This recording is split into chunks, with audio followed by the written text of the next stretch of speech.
வாசித்திருக்கிறேன், ஆனால் இப்படி ஒன்று இருக்குதா அப்படின்னு நீங்களே சந்தேகப்படுவீங்க. அதை வாசிங்க, அந்த வசனத்தை வாசிங்க. எரேமியாவின் புஸ்தகம் 48ஆம் அதிகாரம் 11ஆம் வசனத்தி 12ஆம் வசனத்தி வாசிங்க. தன் சிறு வயது முதல் சுகமாய் வாழ்ந்தது. அது ஒரு பாத்திரத்தில் இருந்து மறு பாத்திரத்தில் வார்க்கப்படாமலும் அதில் வண்டல்களின் மேல் அசையாமலும் இருந்தது. அது சிறையிருப்புக்கு போனதில்லை. ஆதலால் அதில் ருசி அதில் நிலைத்திருந்தது. அதில் வாசனை வேறுபடவில்லை. ஆகையால் இதோ நாட்கள் வரும் என்று கர்த்தர் சொல்லுகிறார். அப்பொழுது கவிழ்த்து போடுகிறவர்களை அதற்கு அனுப்புவேன். அவர்கள் அதை கவிழ்த்து அதில் பாத்திரங்களை வெறுமையாக்கி அதில் ஜாடிகளை உடைத்து போடுவார்கள். போதுங்க. இந்த வசனத்தை நீங்கள் வாசித்திருப்பீங்க, ஆனால் உங்களோட சிந்தை அதில் போயிருக்காது. அது என்ன வாசிக்க 11 வசனத்தில், மோவாப் தன் சிறு வயது முதல் சுகமாய் வாழ்ந்தது. மோவாப் அது அந்த இடத்துக்கு நான் வரல. அது ஒரு பாத்திரத்திலிருந்து மறு பாத்திரத்தில் பார்க்கப்படாமலும் அதில் வண்டல்களின் மேல் அசையாமலும் இருந்தது. அது சிறையிருப்புக்கு போனதில்லை. ஆதலால் அதன் ருசி அதில் நிலைத்திருந்தது. அதன் வாசனை வேறுபடவில்லை. ஆகையால் இதோ நாட்கள் வரும் என்று கர்த்தர் சொல்லுகிறார். அப்பொழுது கவிழ்த்து போடுகிறவர்களை அதற்கு அனுப்புவேன். அவர்கள் அதை கவிழ்த்து அதன் பாத்திரங்களை வெறுமையாக்கி அதன் ஜாடிகளை உடைத்து போடுவார்கள். திராட்சை ரசம் இருக்கிற ஒரு பாத்திரம். ரெண்டாவது அதில் பாருங்க, ரெண்டாவது என்ன பாத்திரம்? வண்டல்கள் நிறைந்த பாத்திரம். மூன்றாவது அது ருசி உள்ள ஒரு பாத்திரம். திராட்சை ரசம் ஒன்று தான், ஆனால் 3 பாத்திரங்களிலே மாற்றப்படுகிறது. திராட்சை ரசம் புளிஞ்சாச்சு, வண்டல் இருக்குது அல்லவா, அப்போ இன்னொரு பாத்திரத்துக்கு மாற்றணும். அது இன்னொரு பாத்திரத்துக்கு மாற்றும் போது என்ன வெளிப்படுகிறது? ருசியும் வாசனையும் வெளிப்படுகிறது. இதைத்தான் இன்னைக்கு பேசணும் அப்படின்னு நான் நினச்சி வந்தேன். ஆனால் தேவன் அதை அனுமதிக்கல. இன்னொரு ஏற்கனவே நான் முடிவு பண்ணி வந்தாங்க. என்னென்னா, குடும்பம், ஆசாரிய குடும்பம். ஒரு ஆசாரியனுக்கு குடும்பம் அவசியம், கணவன் மனைவி அவசியம். அது அந்த ஆசாரிய குடும்பம் எப்படி இருக்கணும் அப்படின்னு சொல்லி நான் யோசித்திருந்தேன். ஆனாலும் எனக்கு தேவன் அதையும் அனுமதிக்காதபடி பொதுவான சில செய்திகளை உங்களோட பகிர்ந்து கொள்ள, அது உங்களுடைய வாழ்க்கை நடைமுறை வாழ்க்கையை கொண்டு போக நான் அதை ஏற்பாடு செய்து நான் அதை ஒழுங்குபடுத்தியிருக்கிறேன். நல்ல ஒரு சமையல், ஒரு கெஸ்ட்டு வருவார்களானால் நாம் ஒரு காரியத்தை ஒழுங்குபடுத்துகிறோம் அல்லவா. நம்ம இருக்கிற அன்றைக்கி சாப்பிட்டுட்டு போகிறோம், அது வேறு விஷயம். கெஸ்ட்டுன்னு ஒன்று வந்துட்டால் எனக்கு அன்றைக்கி நல்லா பார்த்து செய்கிறோம். 2 எக்ஸ்ட்ரா கூட்டெல்லாம் போட்டு செஞ்சு வரவங்க நல்லா சாப்பிட்டுட்டு போகணும் அப்படி சொல்லி நம்ம செய்கிறோம். அதுபோல் ஒரு நல்ல சமையலை நான் செய்து வந்திருக்கிறேன். அது சில ஆளுக்கு பிடிக்காது. ரொம்ப ஓவரான காரம் இருக்குன்னு சொல்லுவீங்க. காரமே இல்லைன்னு சொல்லலாம், உப்பு குடிச்சுன்னு சொல்லலாம். எது எப்படி சாப்பிட்டு தானே ஆகணும். அதனால கர்த்தர் ஸ்தோத்திரம், கர்த்தருடைய வார்த்தைக்கு நேராக நான் கடந்து போக விரும்புகிறபடினாலே இதில் சின்ன விஷயத்தை நான் உங்களிடத்தில் சொல்லிட்டேன். அதனால நீங்கள் தேவனுடைய ஊழியக்காரர் யார், தேவ மனுஷன் யார், தேவனுடைய தாசன் யார் அப்படிங்க நீங்கள் தான் முடிவு பண்ணிக்கணும். ஸ்தோத்திரம். கர்த்தருடைய நாமத்துக்கு மகிமை உண்டாக. இன்றைக்கி நான் தமிழகம் எங்கே நான் போய் கொண்டிருக்கிறேன். இந்தியாவில் ஒரு 16 மாநிலத்தில் நான் பிரயாணம் பண்ணியிருக்கிறேன் கர்த்தருடைய வார்த்தையை கொண்டு. வெளிநாடுகளிலே சவுதி அரேபியா முழுவதுமாக ஊழியம் செய்திருக்கிறேன். இந்த பக்கம் மலேசியா, சிங்கப்பூர், புருனே வரைக்கும் போய் வந்திருக்கிறேன். அடுத்தபடி கத்தார் போக அதோடைய நேரங்கள் கொஞ்சம் கடந்து கொண்டிருக்கிறது. கர்த்தருக்கு ஸ்தோத்திரம். பிரயாணம் பண்ணி கொண்டிருக்கிறேன். எங்கே பிரயாணம் பண்ணாலும் கூலிக்காக பேசவே மாட்டேன், கூலிக்காக பணத்துக்கு பிரசங்கம் பண்ணவே மாட்டேன். எனக்கு கூலி கொடுக்குறோ அவர் ஏற்கனவே கொடுத்துருவார். அதனால் கூலிக்காக என்றைக்கு நான் பிரசங்கம் பண்ண மாட்டேன். ரெண்டாவது, எங்கே போனாலும் காசு ரெடியாக வச்சுருப்பேன். கடன் வாங்கிட்டாது பாட்டில் வச்சுருப்பேன். ஏன்னா கொடுக்குறேன்னு சொன்னாக்க கடைசி நேரத்தை கொடுக்க மாட்டான். எனக்கு தெரியும், இவன் பேசுகிற வாய்க்கு இவனுக்கு எது கொடுக்குறேன் அப்படின்னு சொல்லி கொடுக்க மாட்டாங்க. அதனால் நான் ரெடியாகவே வச்சுருப்பேன். கர்த்தருக்கு ஸ்தோத்திரம். அதனால் என்னை கூப்பிடணுன்னு அவசியமே எனக்கு இல்லை. ஏன்னா எனக்கு ஒரு சபையை கர்த்தர் வைத்திருக்கிறார். அந்த சபை என்னை போஷித்து காப்பாற்றும். சபைதான் என்னை நடத்தும். சபைதான் எனக்கு தாகி தகப்பு, அண்ணன் தம்பி, மாமன் மச்சன், சொந்தக்காரர் எல்லாம் எனக்கு சபைதான். சபைதான் என் பிள்ளைகளை வளர்த்து கொடுத்தது. சபைதான் என்னை காப்பாற்றின. சபைதான் எனக்காக அழுகும். சபைதான் எனக்காக சந்தோஷப்பட்டு மகிழ்ச்சி அடையும். எங்கள் பாஸ்டர் நல்லா இருக்கிறாரு சொல்கிறது என் சபைதான் சொல்லும். ரோட்டில் போகிறவனா நான் பாடிட்டு போவேன், அது பேச்சு இல்லை. அதனால் எங்கே சுற்றியும் எனக்கு சபை ஒன்று கர்த்தர் வைத்திருக்கிற அப்படின்னாலே அந்த சபைதான் என்னுடைய குடும்பமாக கர்த்தர் வைத்திருக்கிறார். அதனால் அந்த சபையிலே நான் கவனமாக இருப்பேன். கர்த்தருடைய நாமத்துக்கு மகிமை உண்டாக. ஒரு ஊழியக்காரனுக்கு 2 முகம் இருக்க வேண்டும். ஒன்று தகப்பனுங்கிற ஒரு முகம் இருக்க வேண்டும், இன்னொன்று போதகர் என்கிற முகமும் இருக்க வேண்டும். தகப்பனும் போதகருமாகிய அந்த முகம் இருக்க வேண்டும். சில ஆளுக்கு போதகர முகம் இருக்கும், தகப்பன் இருக்காது. ஸோ சில இடத்துல பாருங்கள், இங்கே இதெல்லாம் நீங்கள் கேள்விப்படுங்க தெரியல. ஒரு புதுசாக ஒரு ஊழிய ஆரம்பிக்கிறார் ஒரு வாலிபர். அங்கே ஊழியத்தை ஆரம்பித்து அங்கே ஒரு 5-6 பிள்ளைங்க சபைக்கு வராங்க. அதே பிள்ளையை கல்யாணம் பண்ணிக்கிறான், லவ் பண்ணி கல்யாணம் பண்ணிக்கிறான். அவன் எப்படி தகப்பன்னு சொல்ல முடியும்? தகப்பன் பிள்ளை எப்படி அது அது அநாகரிகமாகி போச்சல்லவா? அதனால தகப்பனும் போதகருமாகிய அந்த முகம் நமக்கு இருக்க வேண்டியது அவசியமாய் காணப்படுகிறது. அல்லேலூயா. சோது இப்போ நீங்கள் எல்லாருமே விசுவாசி நினச்சிக்கணும். நான் ஒருத்தன் தான் ஊழியக்காரனாக இருக்கணும். அப்போ தான் கொஞ்சம் செட் ஆகும். நீங்கள் எல்லாம் ஊழியக்காரன்னு சொன்னால் நீங்கள் வாயும் திறக்க மாட்டீங்க, ஒன்றும் சொல்ல மாட்டீங்க. உங்கள் விசுவாசிக்கிட்டு நீங்கள் அப்படி இருந்தீங்கன்னா எப்படி இருக்கவங்க சபையில்? அதனால எல்லாருமே ஒரு மணி நேரத்துக்கு எல்லாம் ஒரு 10 வருஷம் 15 வருஷம் விசுவாசமாக இருந்தீங்கன்னா தான் கொஞ்சமாவது ஆமேன் அல்லேலூயா சொல்லுவீங்க. இல்லாவிட்டா எதுவுமே வராது, எனக்கும் வராது.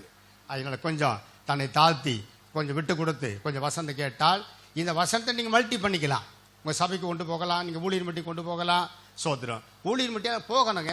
நம்ம வயசு ஒரு 10 வயசு ஆயிடுச்சுன்னாவே ஒவ்வொரு ஊழிக்காருக்கு 10 வருஷம் ஊழி செஞ்சுட்டா அடுத்த கட்டத்துக்கு அவர் போயிடணும், அடுத்த கட்டத்துக்கு அவர் போயிடணும்.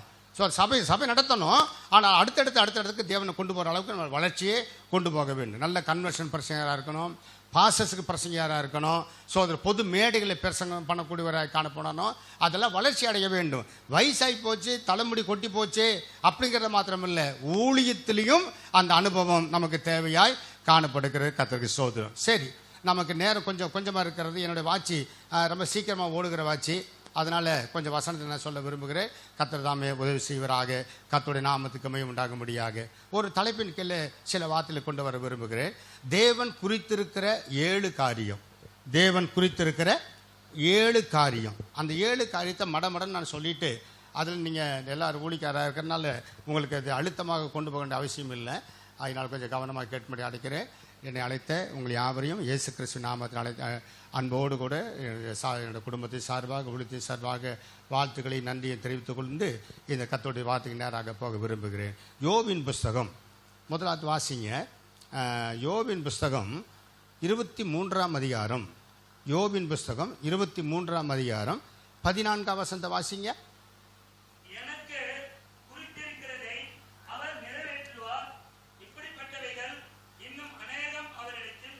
போதுங்க. 23ஆம் அதிகாரம் 14ஆம் வசனத்தில் சொல்லும்போது எனக்கு குறித்திருக்கிறதை அவர் என்ன செய்வாரா? நிறைவேற்றுவார். அங்கே ஒரு வார்த்தை சொல்லிட்டாரு, எனக்கு குறித்திருக்கிறதை அவர் நிறைவேற்றுவார். அப்புறம் என்ன சொல்றாரு? அடுத்தது இன்னும் அநேகம் உண்டு. இன்னும் அநேகம் அவரிடத்துல உண்டு. 2வது சொல்றாரு. 2 காரியம். 1 எனக்கு குறித்திருக்கிறதை நிறைவேற்றுவார். 2வது இன்னும் அநேகம் உண்டு. அடுத்தது 42ஆம் அதிகாரம் 2ஆம் வசனத்தை கூட வாசிங்க. 42ஆம் அதிகாரம் 2ஆம் வசனம்.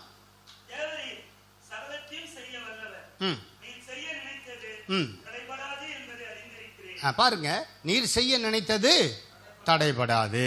3 காரியங்களை யோபு பதிவு செய்கிறார். முதலாவது, எனக்கு குறித்திருக்கிறதை நிறைவேற்றுவார், அது யாரும் தடுக்க முடியாது.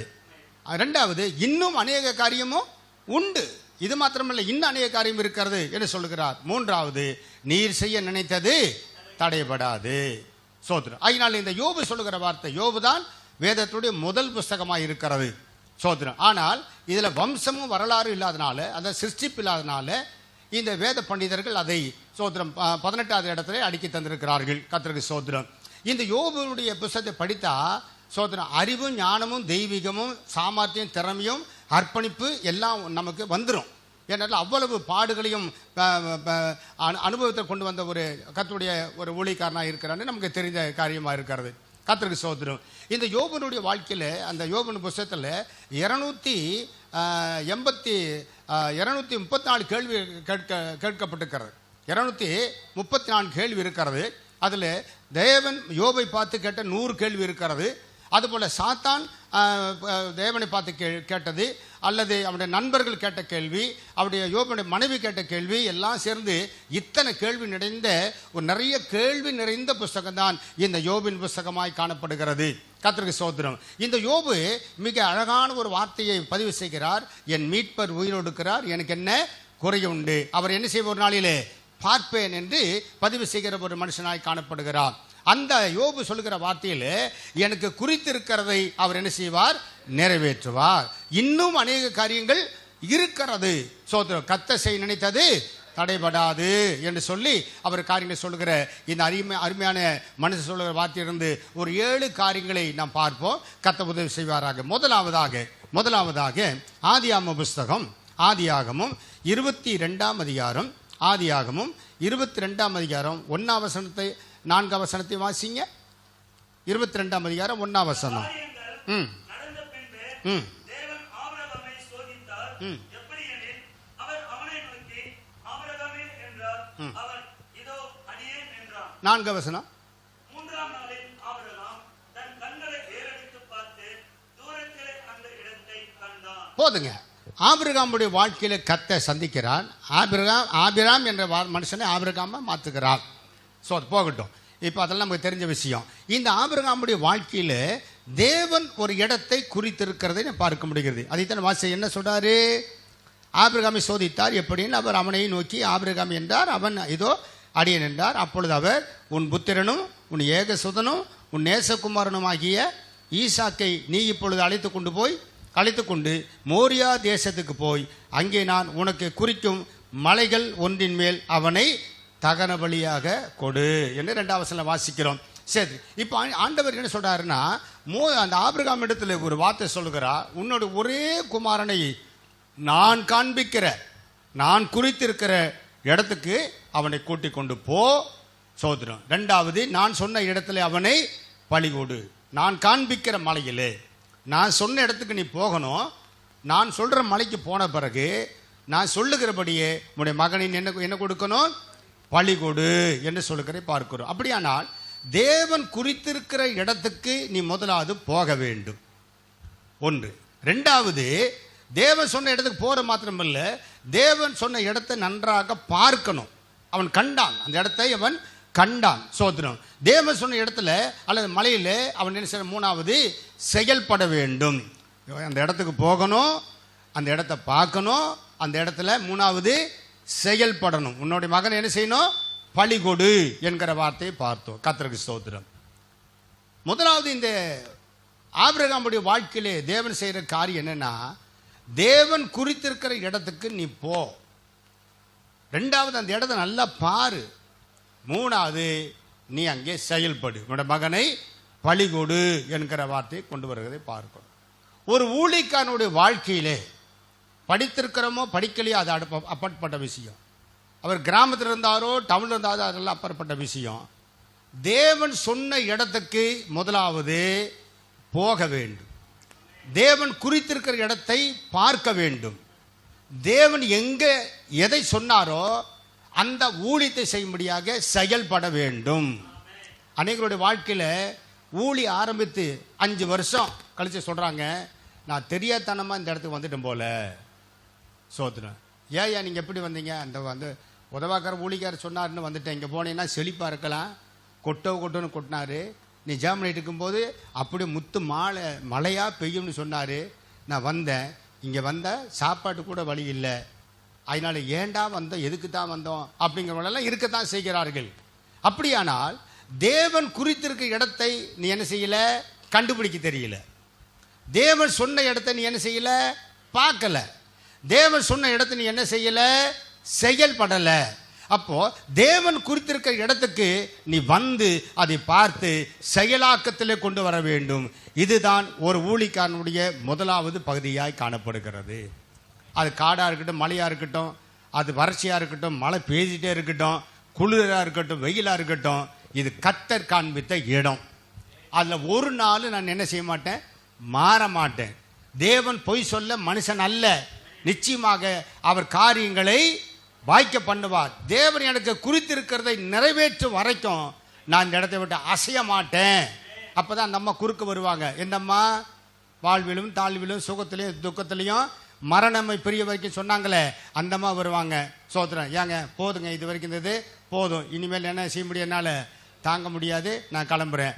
இல்லைங்க, கொஞ்சம் பொறுமையாக இருமா, கர்த்தர் கிரியை செய்வார், நான் ஆண்டவருக்கு இவ்வளோ நாள் பொறுமையாக இருந்துட்டேன், பிரயாசப்பட்டுட்டேன், கொஞ்சம் சொன்னால் நீ வேணா இருந்துட்டு போ, நான் போகிறேன். சரி, போகும்போது நீ மாத்திரம் போறியா? வேறு எவனையாவது கூட்டிகிட்டும் போயிடுறேன். சோத்திரம். எவனையாதான் அங்கே இப்படி நடக்கிற சொல்லிட்டு வரக்கெல்லாம் பேரையும் ஊரில் தெளிவாக சொல்ல முடியும். ஆகினால் இப்படி அநேகருடைய குடும்பமும் சீரழிஞ்சு போய் ஊழியமும் சீரழிஞ்சு போய் வாழ்க்கை சீரழிஞ்சு போய் இன்னைக்கு என்ன செய்யறா வாட்ச்மேனா இருக்கிறாரு. வாட்ச்மேனா இருக்கிறாரு. காரணம் என்ன? தேவன் குறித்திருக்கிற இடத்தை நீ சரிவரியாக கண்டுபிடிக்க நீ தவறி போனாய். தேவன் சொன்ன இடத்தை நீ செயலாக்கத்தில் கொண்டு வர நீ பிரயாசப்படாதபடியினாலே அந்த இடத்தை நீ தக்க வைத்துக் கொள்ளாதபடி எல்லா நிலைமையிலையும் பாடுகளையும் போராட்டங்களையும் தானாகவே வரவழைத்துக் கொள்ளுகிற சூழ்நிலையிலே நீ தள்ளப்படுகிற ஊழியக்காரனாய் இருக்கிறாய். அதைத்தான் நாங்கள் சொல்லுகிறார். தேவன் குறித்திருக்கிற இடத்துக்கு நீ போ என்று சொன்னார். போ, அதுக்கு பாரு, நல்லா பாரு. 7 மலை இருக்கிறது. 7 மலை உனக்கு சொந்தம் இல்லை. தேவன் எந்த மலையில உன்னுடைய மகனை பழித்து சொன்னாரோ அந்த மலையை கண்டுபிடி, அங்கே நீ செயல்படுத்து. அப்படி கர்த்தர் அற்புதங்களை செய்ய வல்லவராய் காணப்படுகிறார். சோதனை ஆகினால இதுதான் மிக அவசியமான காரியமா இருக்கிறது. 2 நாளாகம புஸ்தகம் 2 நாளாகமும் சோதனம் 3ஆம் அதிகாரம் 1ஆம் வசனத்தை கூட வாசிங்க. 2 நாளாகமும் 3ஆம் அதிகாரம் 1ஆம் வசனம். பைபிள் இல்லையா? பின்பு சாலமோன் எருசலேமிலே தன் தகப்பனாகிய தாவீதுக்கு காண்பிக்கப்பட்ட மோரியா என்னும் மலையில் எபூசியனாகிய ஓர்னாவின் களம் என்னும் தாவீது குறித்து வைத்த ஸ்தலத்திலே கர்த்தருடைய ஆலயத்தை கட்டத் துவக்கினான். பாத்தீங்களா? அப்ப என்ன வாசிக்கிறீங்க? சாலமோன் எருசலேமிலே தன் தகப்பனாகிய தாவீதுக்கு காண்பிக்கப்பட்ட மோரியா என்னும் மலையிலே எபூசியனாகிய ஓர்னானின் களம் என்னும் தாவீது குறித்து வைத்த ஸ்தலத்திலே கர்த்தருடைய ஆலயத்தை கட்ட துவக்கினான். தாவீது குறித்து வைத்த இடத்துல தான் சாலமோன் தேவாலயத்தை கட்டுகிறான். அவன் ஊரை சுத்திட்டு வரான், இஸ்ரேல் நாட்டை சுற்றி வரான். நல்ல இடங்களை பார்க்க, சமமான இடத்தை பார்க்குறான், புல்வெயில் பார்க்குறான், மலைகளை பார்க்குறான், வசதியான இடத்துல எல்லாம் பார்க்குறான். அப்போ ஏன் அங்கெல்லாம் கோயிலுக்கு ஆலயம் கட்டக்கூடாது? தன்னுடைய மந்திரிமாரை கூப்பிட்டு கேட்குறான். எங்கள் அப்பா தாவீது சொன்னார், இது இந்த இடம் தானா? ரொம்ப கரண்டமுடாக இருக்குதே, அங்கே ஏறணுமே, இத்தனை படிகளை ஏறி போய் தான் அங்கே ஜனங்கள் தேவனை ஆராதிக்கணுமே, சமமான இடத்துல இருக்கிறதே, ஏன் அங்கே கட்டக்கூடாது? அப்படி சொல்லி பலவிதமான அந்த அந்த சட்டசபையில் பாராளுமன்றத்தில் நடக்கிற கூட்டத்தில் அப்பொழுது நல்ல ஒரு மூத்த ஒரு மந்திரி சொல்கிறார், இல்லை இல்லை, தாவீது குறித்த இடத்துல தான் தேவாலயத்தை கட்ட வேண்டும். அவர் அந்த அர்மனாவின் களத்தில் அந்த இடத்த வாங்கி அங்கே பலி செலுத்தி அது தேவனுக்கு சொந்தமாக வைத்திருக்கிறபடினாலே அங்கே தான் கட்டணும். சரி, அங்கே ஏன் கட்டணும்? அதுக்கு சில கருத்தெல்லாம் இருக்குது அல்லவா? அப்படிங்கும்போது அது ஒரு கருத்து இருக்கிற ஒரு கருத்து ஒன்று என்னென்னா, அண்ணன் தம்பி 2 பேர், சகோதரர் 2 பேர், அப்பா அம்மா இறந்து போனாங்க. மூத்த சகோதரன் தான் கீழே 2 பேரும் அண்ணன் தம்பி வாழ்ந்து கொண்டிருக்கும் போது ஒரு சூழ்நிலை வருகிறது. அண்ணன் சொன்னார், எனக்கு மனைவி பிள்ளைலாம் இருக்கிறாங்க, தம்பிக்கு வயசாகிட்டு இருக்கிறது, அதனால நம்ம சொத்தை பிரிச்சுருவோம், சொத்தை பிரித்து தம்பிக்கு ஒரு பக்கம் கொடுத்துருவோம், இருக்கிற நம்ம குடும்பத்தை பார்த்துட்டு போவோம், நாளைக்கு அவனுக்குன்னு ஒரு குடும்பம் வந்துட்டா கஷ்டப்படுவானே என்று சொல்லி தம்பி கூப்பிட்டு சொத்தை பிரிக்கிறாரு. தம்பி ஒத்துக்க மாட்டேங்கிறாரு. இல்லைப்பா அதுதான் நியாயம்னு சொல்லி பிரிக்கிறாங்க. காலங்கள் ஓடுகிறது, விவசாயம் வந்தது. அப்போ தம்பியினுடைய நிலத்தை நன்றாக விளைஞ்சிருக்கிறது, அண்ணனுக்கு நன்றாக விளைஞ்சிருக்கிறது. தம்பி நினைத்தான், ஸோ அண்ணன் கஷ்டப்படுவார், அவருக்கு குடும்பம் இருக்குது, பிள்ளை இருக்கிறது, கொஞ்சம் வருமானத்தை வச்சு கஷ்டப்படுவார், எனக்கு பாதி கொடுத்துட்டாரு, கஷ்டப்படுவார் சொல்லி ஒரு 10 மூட்டை கொண்டு போய் அண்ணனுக்கு தெரியாமல் அப்படியே களத்தில் போட்டுறாரு. அண்ணன் என்ன செய்கிறாருன்னா, ஸோ தம்பிக்கு நாளைக்கு ஒரு குடும்பம் வேணுமே, அவனுக்கு இருக்கிற வருமானம் பத்தாது, அதனால அவனுக்கு தெரியாமல் ஒரு 10 மூட்டை கொண்டு போகலான்னு சொல்லி அண்ணனுடைய களஞ்சியத்தில் தம்பிகளுடைய களஞ்சியத்தில் கொண்டு 10 மூட்டை போட்டுருவார். இப்படியே நடந்து கொண்டு இருக்கிறது. ஒரு முறை 2 பேரும் ஒரு இடத்துல சந்திக்கிறாங்க. இவர் மூட்டை கொண்டு போறாரு, அவரும் மூட்டை கொண்டு வர்றாரு, சந்திக்கிறாரு. அப்படி சந்திக்கும் போது சோதரர் என்னென்ன கேட்கும்போது, தம்பி நீ கஷ்டப்படுவேன்னு உனக்கு தெரியாமல் ஒரு 10 மூட்டை கொண்டு வந்தேன். இல்லைண்ணே நீங்கள் கஷ்டப்படுவேன்னு சொல்லி உனக்கு தெரியாமல் 10 மூட்டை கொண்டு வந்தேன். அப்போ 2 பேரும் கட்டிப்பிடித்து அழுகிறார்கள். அண்ணனுடைய தம்பியினுடைய பாசம் அங்கே உண்டாகிறது, அழுகிறார்கள், ஒப்பு கொடுக்கிறார்கள். இது கடைசி வரைக்கும் நம்முடைய வாழ்க்கையில் இந்த ஐக்கியம் ஒருபோதும் மாறக்கூடாது. நீ பெரியவனானால் நான் பெரியவனானால் உன்னுடைய குடும்பம் என்னுடைய மேல் ஒன்றாக இருக்குன்னு சொல்லி 2 பேரும் ஐக்கியப்பட்ட இடம்தான் தாவீது அந்த இடத்தை சோதரன் தெரிந்து கொண்ட இடமாய் காணப்பட்டது. சோதரன் அதன் பிறகு நிறைய வசனம் இருக்கிறது. 2 சாமுவேல் 24ஆம் அதிகாரம் 18ஆம் வசனம் 19ஆம் வசனத்துலாம் அந்த தாவீது குறித்த அந்த இடத்தை வாங்கினதுக்கெல்லாம் அதுக்கு சரித்திரம் இருக்கிறது. இதுவும் வேதத்தில் ஒரு சான்றாய் காணப்படுகிறது. அப்படியானால் தேவாலயம் கட்டப்படுகிற இடம் எப்படிப்பட்ட இடமா இருக்க வேண்டுமானால் தேவன் குறித்த இடம் எப்படிப்பட்ட இடமா இருக்க வேண்டுமானால் ஐக்கியம் நிறைந்த ஒரு இடமாய் காணப்பட வேண்டும்.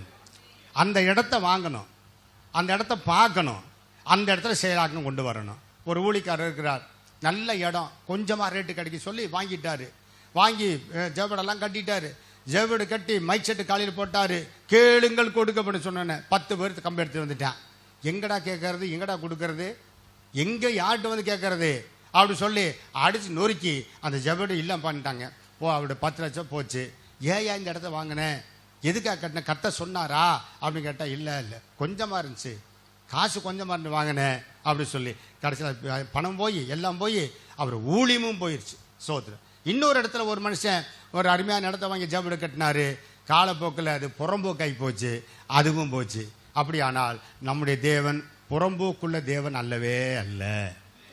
கொஞ்சமானால் காசு கொடுத்து வாங்கி அந்த இடத்துல ஊழியத்தை செய்யறதுக்கு ஒரு தரிசனம் இருக்கிறதா, கர்த்தர் சொன்ன இடமா இருக்கிறதா, கர்த்தர் குறித்திருக்கிற இடமா இருக்கிறதா, அந்த இடத்துல நம்ம செயலாக்கம் கொண்டு வரலாமான்னு சொல்லி இது எல்லாம் பார்க்கிறதாக முதலாவது காணப்பட வேண்டியது அவசியமாய் காணப்படுகிறது. அல்லேலூயா. இன்னைக்கு சென்னையில் பாருங்க, நிறைய ஆலயங்கள் எல்லாம் இடிக்கப்பட்டு கொண்டிருக்கிறதா. ஏன் இடிக்கிறாங்க? எல்லா மக்களும் அழுகிறாங்க, அரசியல்வாதி சேர்ந்து அழுகிறாங்க. ஆனால் சட்டம் ஒன்று அப்படி இருக்கிறதே, சட்டத்துக்கு முன்னாடி ஒன்று பேச முடியல. ஆகினால தேவன் குறித்திருக்கிற இடத்துக்கு போக வேண்டும். தேவன் குறித்திருக்கிற இடத்துல அதை நன்றாக பார்க்க வேண்டும். மூன்றாவது, தேவன் குறித்திருக்கிற இடத்துல நன்றாக செயல்பட வேண்டும்.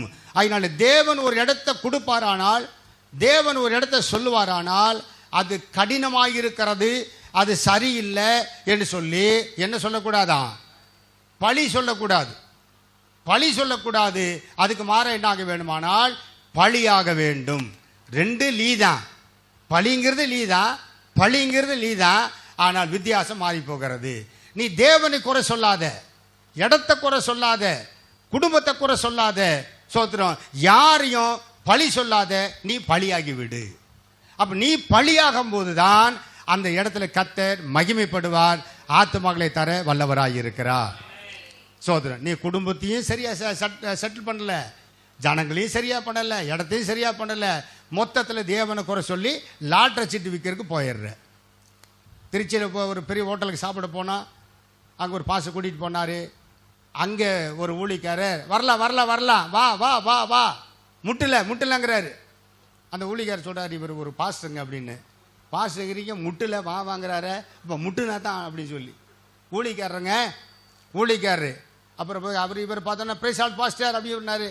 சோதரன் அப்புறம் கேட்டேன், என்னையா நீங்கள் பாஸ்டருங்கிறீங்க, அவர் வாட்ச்மேனாக இருக்கிறாரு.